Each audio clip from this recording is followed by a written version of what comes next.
আজকে যে করেই হোক এই গাড়িটা মেরে দিতে হবে। এই যে আমার জাদু আমি দেখিয়ে দিলাম, গাড়িটি লাল করে নিলাম সুন্দর করে। বন্ধু এবার তোমার পালা, তুমি নাম্বার প্লেটটি বদলিয়ে দাও তাড়াতাড়ি। এই যে আমি সুন্দর করে নাম্বার প্লেটটি বদলিয়ে দিলাম, এইবার আমার কাজ শুরু হয়ে যাবে। এই যে করে হোক এর হাত থেকে চাবিটা নিয়ে নিতে হবে।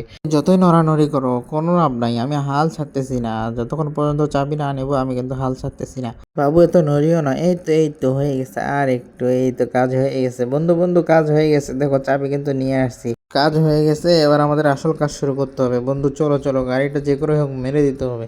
সুন্দর করে গাড়িটিতে ঢুকলো, ঢোকার পরে এরা গাড়িটি স্টার্ট দিচ্ছে। আর লোকটি হতবাক হয়ে তাকিয়ে থাকলো এবং বলল, আরে আমার গাড়ি তোমরা নিচ্ছ কেন? আরে ভাই আপনার হয়তো বা কথা ভুল হচ্ছে, দেখেন এটা আমাদের গাড়ি। ভাই আপনার হয়তো বা কথা ভুল হচ্ছে, দেখেন আপনি নাম্বার প্লেট চেক করেন, কার নাম্বার প্লেট আপনি দেখেন। তুমি ভালো করে দেখো ভাই, আপনি ভালো করে দেখেন। আরে আরে দেখি ঠিকই তো, এটা আমার নাম্বার প্লেট না, কিন্তু আমার গাড়িগুলো কোথায়? ভাই দেখেন আমার গাড়ি কিন্তু এখানে দাঁড় করানো ছিল। এরা বলতেছে এরা ওদের গাড়ি।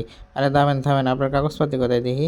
আপনার কাগজপাতিগুলো গাড়ির ইঞ্জিনের সাথে মিলাতে হবে। আরে মিলে গেছে। আরে বাটপার তুই এখানে কি করিস? এই লোকটির গাড়িটা তোরা বোকা পায়ে তোরা মেরে দিতে চাইছিস? থাম থাম।